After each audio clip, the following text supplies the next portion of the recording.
И с удовольствием передаю слово госпоже Натали Ямб, бывшему министру бюджета Республики Кот-д'Ивуар и известному далеко за пределами своей страны экономисту, аналитику и мыслителю. Je souhaite en premier lieu remercier les autorités russes et la Team Afrique pour m'avoir permis de venir exprimer mon point de vue, celui de mon parti et celui du professeur Mamadou Koulibaly, candidat à l'élection présidentielle de 2020 en Côte d'Ivoire, sur la souveraineté, sur les valeurs africaines, sur les urgences de développement en Afrique et le rôle que la Russie peut y jouer. Parler d'identité africaine est une chose aisée, car l'identité et les valeurs des Africains ne sont pas différentes de celles du reste de l'humanité. Nous avons les mêmes sentiments de solidarité, de compassion et les mêmes aspirations à la liberté, à la dignité, à la justice et à la propriété. Pourtant, force est de constater que, après l'esclavage, après la colonisation, après les pseudo-indépendances, on ne nous a reconnu que le droit d'être libre, mais seulement au sein de l'enclos français. L'Afrique francophone est encore aujourd'hui, en octobre 2019, sous le contrôle de la France. Cela remonte à 1984, lorsque les puissances coloniales se sont réunies à Berlin pour se partager l'Afrique, sans que les Africains aient leur mot à dire. L'Allemagne, l'Espagne, l'Angleterre, le Portugal ont compris depuis lors qu'il fallait sortir du schéma de la conférence de Berlin et redéfinir les contours d'une nouvelle coopération avec les pays africains. Pas la France, qui avance sans bouger, en portant des masques et qui considère toujours le continent africain comme sa propriété. Les peuples d'Afrique, et particulièrement la jeunesse, revendiquent pourtant avec de plus en plus de vigueur leur besoin de démocratie, leur droit à l'autodétermination, le droit de décider avec qui ils veulent commercer, avec quoi ils veulent payer ce commerce, sans qu'on les place sous la tutelle d'une ex-puissance coloniale qui se présente toujours sur la scène mondiale comme notre porte-parole et notre avocat. Nous voulons sortir du franc CFA, que Paris, avec la complicité de ses laquais africains, veut pérenniser sous l'appellation ECO, et qui ne permet aucune industrialisation de l'Afrique francophone. La conquête de notre souveraineté monétaire est capitale, car la seule stabilité que le franc CFA garantit aux pays qui l'utilisent sont la mauvaise gouvernance, la pauvreté et la corruption. Nous voulons le démantèlement des bases militaires françaises, qui, sous le couvert d'accords de défense bidons, ne servent qu'à permettre le pillage de nos ressources, l'entretien de rébellions, l'entraînement de terroristes et le maintien de dictateurs à la tête de nos États. Nous refusons que la France continue d'usurper la voix de l'Afrique à l'ONU, qu'elle soit à la base de quasiment toutes les résolutions concernant le continent.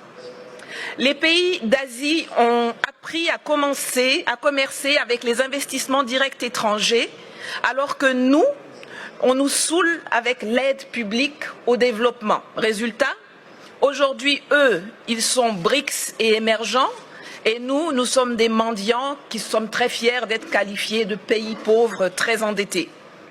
Cela doit changer. Cela va changer et la Russie a un rôle à jouer dans cette évolution. Mais nous ne venons pas en Russie pour y chercher de nouveaux maîtres qu'on substituera aux anciens. Nous y venons pour trouver des partenaires, pour faire du business gagnant-gagnant pour la Russie comme pour les pays africains concernés. L'Afrique regorge de potentialités.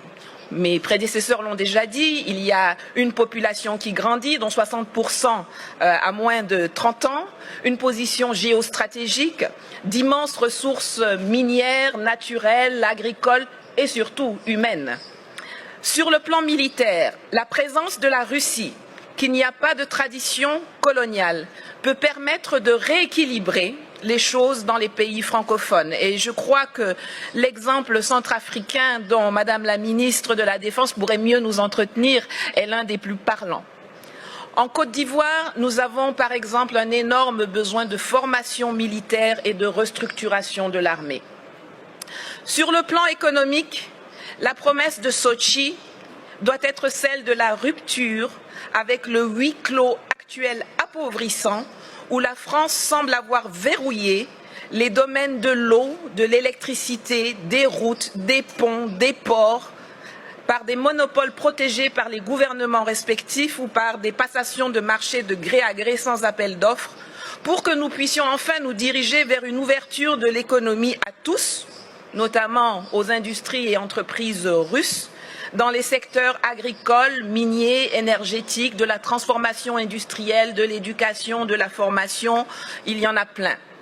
Le littoral ivoirien, par exemple, qui alterne les lagunes, les fleuves et la mer, est long de 570 km et regorge d'un potentiel encore inexploité ou sous-exploité dans le transport maritime et lagunaire, dans le désensablement des embouchures de fleuves qui peuvent devenir navigables, dans l'hôtellerie, le tourisme, l'habitat de luxe, le transport lagunaire entre les villes du littoral, compte tenu de l'état désastreux de nos routes.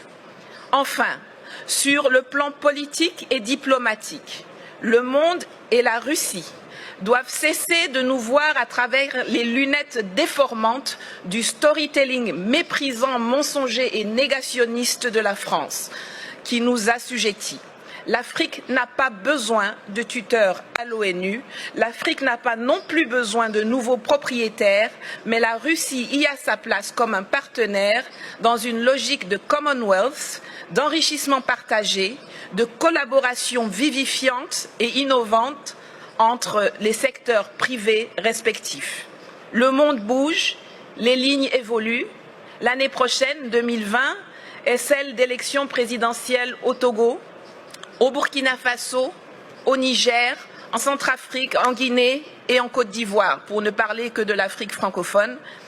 Espérons que celles-ci verront l'arrivée au pouvoir de dirigeants réellement choisis par les peuples, qui privilégieront enfin l'ouverture sur le monde et de nouvelles et innovantes opportunités d'affaires à l'asservissement bête et stupide aux colons d'hier et d'aujourd'hui. Je vous remercie. Спасибо. Я хочу отдельно отметить, поскольку в зале находятся иностранные журналисты, французские, американские, что одна из главных традиций мероприятий, которые проходят в нашей стране, и в частности здесь, это полная свобода, открытость, отсутствие цензуры, и спикеры свои выступления не согласовывали, поэтому здесь можно насладиться настоящей свободой слова. Я это говорю как журналист, потому что знаю, какие бывают с этим проблемы в странах далеко за пределами России. Здесь вы видите полную палитру ярких красок и соответствующих заявлений, но я точно могу согласиться с госпожой Ямб в том, что у России действительно, как она отметила, нет никакого негативного, такого колониального опыта взаимоотношений с африканскими государствами. Мы единственная мировая держава, которая ничем себя не запятнала за многие-многие годы сотрудничества с странами африканского континента. В этом, конечно, наше конкурентное преимущество.